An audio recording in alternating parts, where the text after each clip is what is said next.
Hello everyone.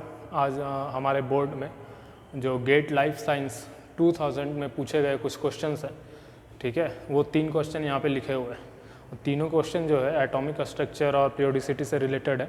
तो जो पहला क्वेश्चन है वो पूछ रहा है which of the following elements has largest atomic number. तो बेसिकली ये सब जो क्वेश्चंस है जेई मेंस लेवल के हैं, क्योंकि लाइफ साइंस जो लोग अटैम्प्ट करते हैं वहाँ पे इसी तरीके के क्वेश्चन देखने के लिए मिलते हैं केमिस्ट्री पोर्शन में।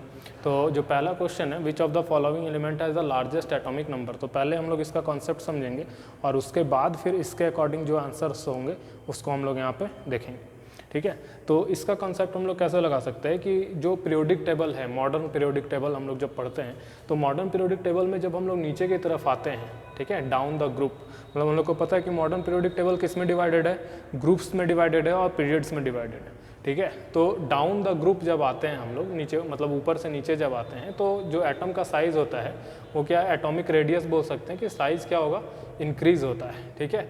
और जब लेफ़्ट से राइट या फिर राइट से लेफ़्ट जाते हैं, मतलब राइट से लेफ़्ट जाते हैं पीरियोडिक टेबल में, राइट से लेफ़्ट जा रहे हैं, तो साइज़ क्या होता है, साइज़ डिक्रीज़ होता है, ठीक है। साइज़ क्या डिक्रीज़ होता है, मतलब बोलने का मतलब कि यहाँ पे आपका हाइड्रोजन से स्टार्ट हो रहा है, ठीक है, हाइड्रोजन, और इधर आते हैं तो इधर मतलब नोबल गैस में हीलियम हो जाता है, ठीक है। तो नोबल गैस का जनरली बात नहीं कर रहे होते हैं, तो हम लोग कहाँ तक बात करते हैं, हम लोग बात करते हैं हैलोजन तक। हैलोजन मतलब फ्लोरीन से, ठीक है, फ्लोरीन, क्लोरीन, ब्रोमीन, इस तरीके से बात करते हैं, फ्लोरीन, क्लोरीन, ब्रोमीन, और इधर हाइड्रोजन, लिथियम, हाइड्रोजन, लिथियम, ठीक है, सोडियम, पोटेशियम, इस तरीके से हम लोग बात करते हैं। तो जैसे नीचे आ रहे हैं, डाउन द ग्रुप आएंगे तो एलिमेंट का साइज़ बड़ा होगा, मतलब बोलने का मतलब है कि लिथियम इतना बड़ा होगा, या फिर ठीक है इसका यदि साइज ऐसा होगा, इस तरीके से हम लोग लिथियम को लिखेंगे, तो सोडियम का साइज ना इससे और बड़ा होगा, ठीक है।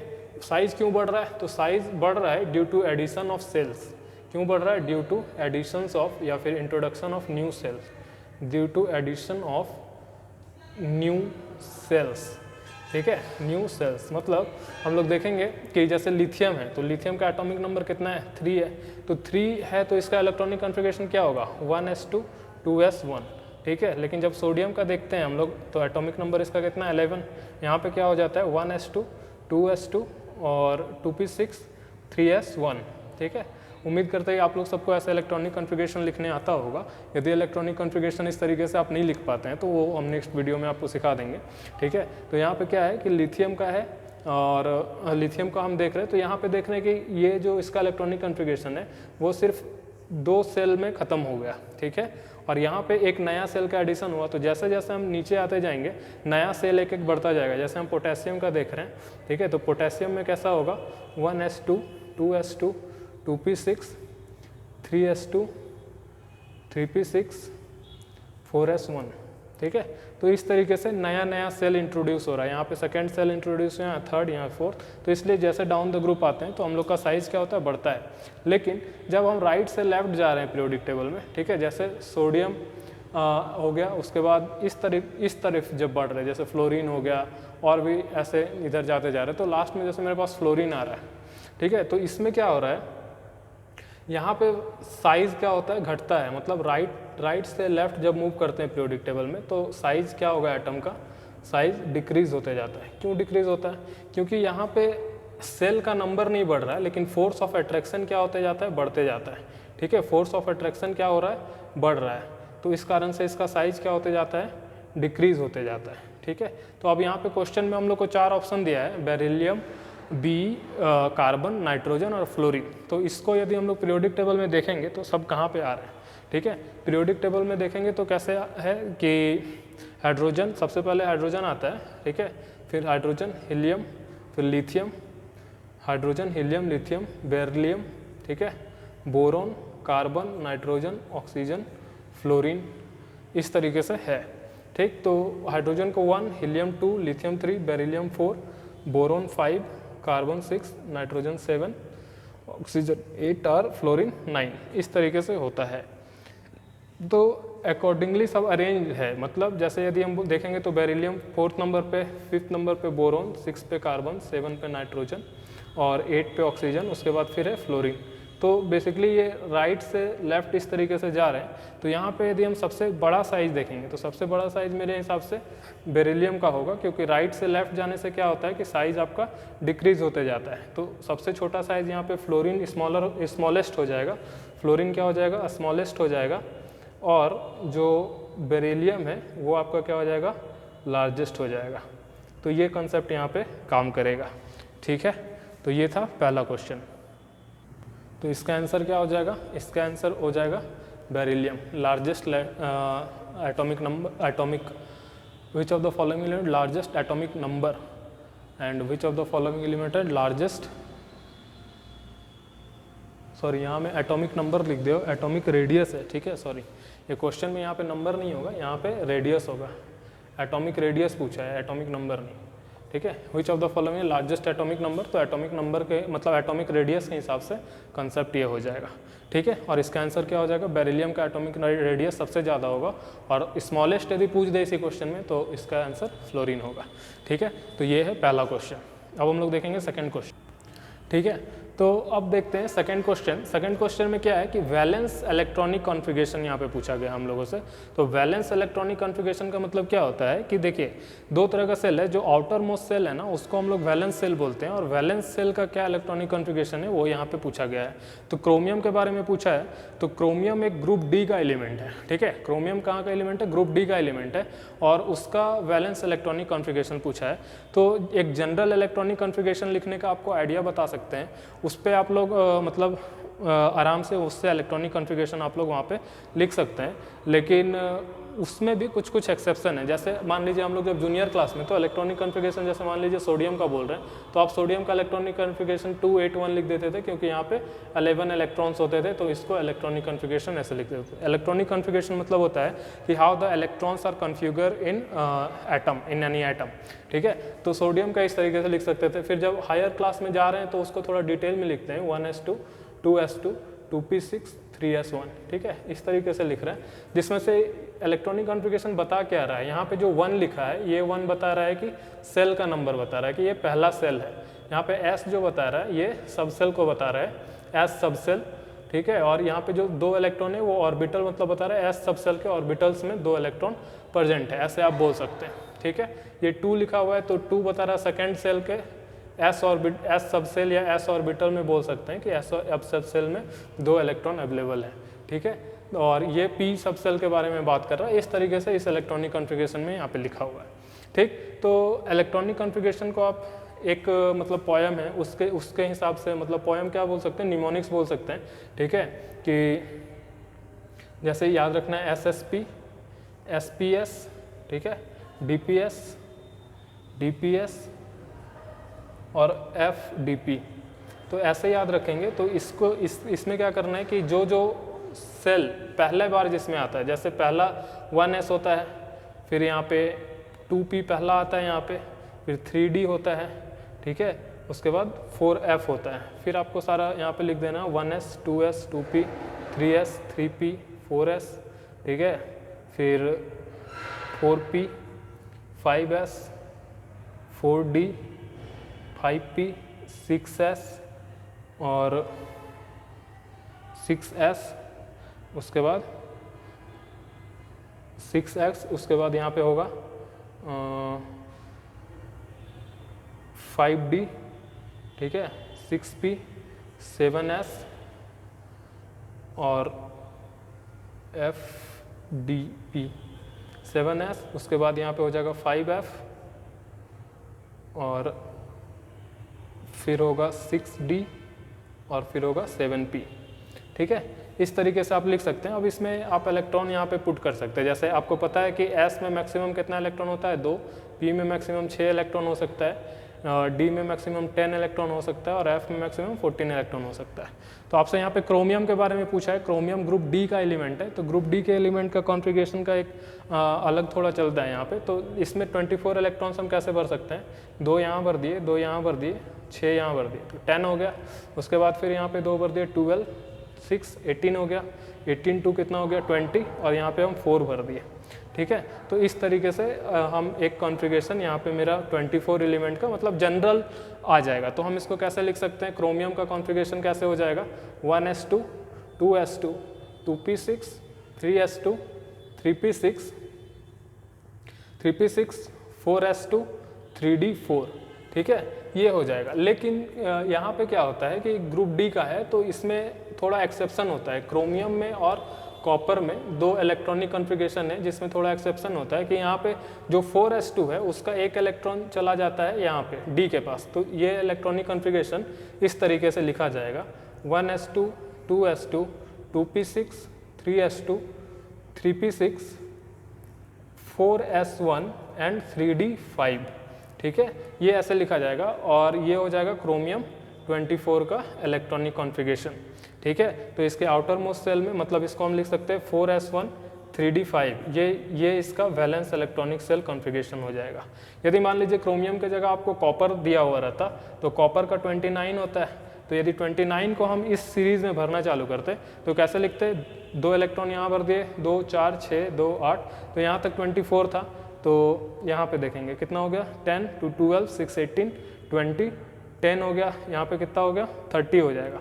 लेकिन हम यहाँ पे क्या करना है, हमको कितना इलेक्ट्रॉन चाहिए यहाँ पे, यदि हम 9 भर दें यहाँ पे तो मेरे पास कितना हो जाएगा, 9 भर देंगे तो यहाँ पे 29 इलेक्ट्रॉन्स हो जाएंगे, ठीक है, 29 इलेक्ट्रॉन। लेकिन यहाँ पे भी वही रूल होता है कि 1s2 2s2 2p6 3s2 3p6 4s1 3d10 मतलब 4s2 3d10 3d9 ऐसे यहाँ पे लिखा हुआ है, लेकिन ये सही नहीं होगा। सही क्या होगा, सही होगा कि यहाँ का जो 4s2 है ये ऐसा हो जाएगा 4s1 3d10, तो ये कॉपर का इलेक्ट्रॉनिक कॉन्फ़िगरेशन हो जाएगा, ठीक है। तो ये डी ब्लॉक का कॉन्फ़िगरेशन हो सकता है और इसका सही आंसर क्या हो जाएगा, इसका सही ऑप्शन हो जाएगा 4s1 3d5 ground state configuration of chromium, ठीक है। और यदि ग्रुप डी को आप याद करना चाहते हैं तो ग्रुप डी के लिए कैसे हम लिख सकते हैं, इसको ऐसे लिख सकते हैं, ग्रुप डी का न्यूमोनिक्स जो होगा ऐसे, ग्रुप डी का पहला वाला जो है पहला series science teacher very cruel मांगे फेयर कॉपी, ठीक है, और इसके बाद आता है निकल कॉपर जिंक, ठीक है।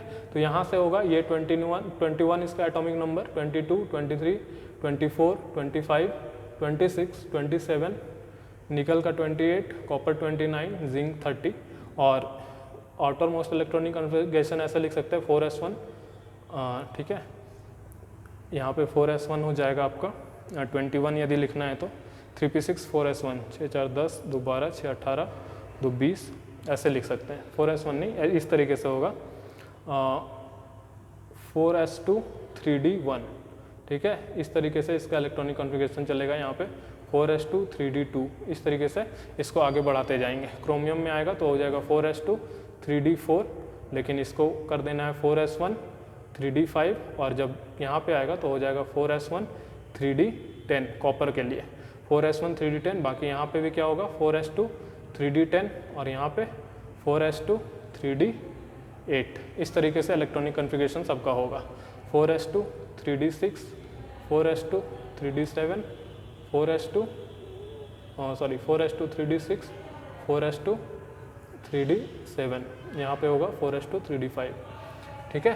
तो इस तरीके से डी ब्लॉक का सारा फर्स्ट सीरीज जो है उसका इलेक्ट्रॉनिक कॉन्फ़िगरेशन हम लोग देख सकते हैं। स्कैंडियम का 4s2 3d1, टाइटेनियम का 4s2 3d2, वेनेडियम का 4s2 3d3, क्रोमियम का 4s1 3d5, मैंगनीज का 4s2 3d5, आयरन का 4s2 3d6, कॉपर का 4s2 3d7, निकल का 4s2 3d8, कॉपर का 4s1 3d10 और जिंक का 4s2 3d10।